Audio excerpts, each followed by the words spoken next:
आज की वीडियो में हम बात करने वाले हैं कि हमारी जो गेहूं की अवस्था 75 से 80 दिन की गेहूं की अवस्था है, तो हम गेहूं की 75 से 80 दिन की अवस्था पर कौन से पीजीआर का हम स्प्रे करें, कौन से ऐसे पीजीआर का स्प्रे करें जो हमारे फफूंदी नाशक के साथ साथ गेहूं में बाली लंबी निकालने का काम करे, दाना मोटा बनाने का काम करे, दाना चमकीला बनाने का काम करे, उस गेहूं की पैदावार को बढ़ाने का काम करे। हम कौन से ऐसे पीजीआर का हम स्प्रे करें जिससे हमारी गेहूं की फसल है उसकी पैदावार बढ़े। तो आज की वीडियो में हम बात करने वाले हैं, परंतु उससे पहले जो किसान भाई हमारे चैनल पर नए आए हुए हैं और इस वीडियो को देख रहे हैं, जिन्होंने गेहूं की क्रॉप कर रखी है, वो हमारे चैनल को सब्सक्राइब अवश्य करना, क्योंकि आने वाले समय में भी हम गेहूं की क्रॉप से संबंधित अदर वीडियो भी इस चैनल के माध्यम से समय समय लाते रहेंगे। तो हमारे चैनल को सब्सक्राइब अवश्य करना है। हमारे व्हाट्सएप ग्रुप और टेलीग्राम ग्रुप में जुड़ना चाहते हैं तो नीचे लिंक डिस्क्रिप्शन में दिया हुआ है, वहाँ से जाकर आप हमारे टेलीग्राम और व्हाट्सएप ग्रुप में जुड़ सकते हैं, जिससे आप समय समय पर खेतीबाड़ी से संबंधित जानकारी प्राप्त कर सकते हैं।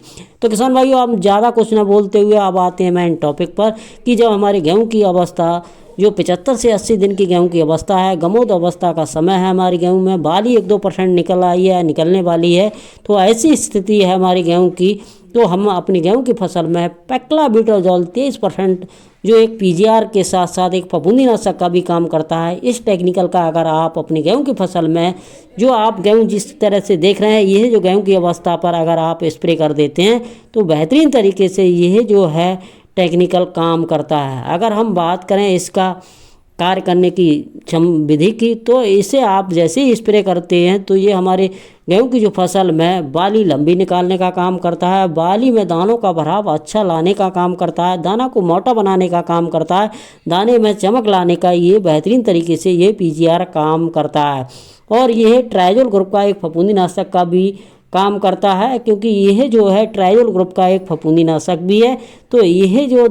पीजीआर का अगर आप गेहूं की फसल में स्प्रे के रूप में प्रयोग करते हैं तो किसी भी प्रकार का फंगस है वो हमारी गेहूं की फसल में यह नहीं आने देता है। ये हमारी गेहूं की फसल में येलो रस्ट और वाइट रस्ट आने से रोकने का काम करता है अगर हम इस पीजीआर का अपनी गेहूं की फसल में स्प्रे के रूप में प्रयोग कर देते हैं। तो आप किसान भाइयों, इसे आप अपनी गेहूं की फसल में 80 से 100 ml पर एकड़ के अनुसार, जब आपकी गेहूं की अवस्था 75 से 80 दिन की अवस्था है और गेहूं में बाली निकलने की अवस्था है, गमोद अवस्था का समय है, उस समय इस पीजीआर का आप अपनी गेहूं की फसल में स्प्रे एक बार अवश्य कराएं। अगर किसान मित्रों आप इस पीजीआर को घुलनशील एनपीके 05234 के साथ स्प्रे के रूप में प्रयोग कर देते हैं तो इसका रिजल्ट आपकी गेहूं की फसल में बेहतरीन तरीके से देखने को मिलता है। अगर जो घुलनशील एनपीके 05234 की अगर मात्रा की जब हम बात करें तो इसके साथ आप घुलनशील एनपीके 05234 1 से 1.5 किलो प्रति एकड़ के अनुसार ले सकते हैं। इन दोनों दवाओं को अच्छी तरीके से मिलाकर अगर आप अपनी गेहूं की फसल में गमोद अवस्था के समय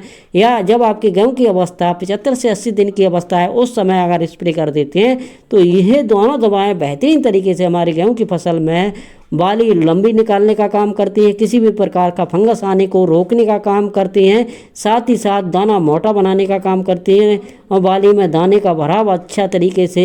बनाने का काम करती हैं। और यह है हमारी गेहूं की पैदावार को बढ़ाने का काम ये दोनों दवाएं काम करती हैं। तो किसान भाइयों, एक बार आप अपनी गेहूं की फसल में इन दोनों दवाओं का स्प्रे आप अवश्य कराएं। किसान मित्रों, ये वीडियो अगर आपको अच्छी लगी तो मेरे वीडियो को लाइक करें और इसी तरह से और भी मेरे चैनल के माध्यम से समय समय पर वीडियो देखना चाहते हैं तो मेरे चैनल को सब्सक्राइब अवश्य करें। और हमारे टेलीग्राम ग्रुप और व्हाट्सएप ग्रुप में जुड़ना चाहते हैं तो नीचे लिंक डिस्क्रिप्शन में दिया हुआ है, वहाँ से आप हमारे व्हाट्सएप ग्रुप और टेलीग्राम ग्रुप में जुड़ सकते हैं। तो फिर मिलते हैं एक नई वीडियो में नए टॉपिक के साथ, तब तक के लिए धन्यवाद।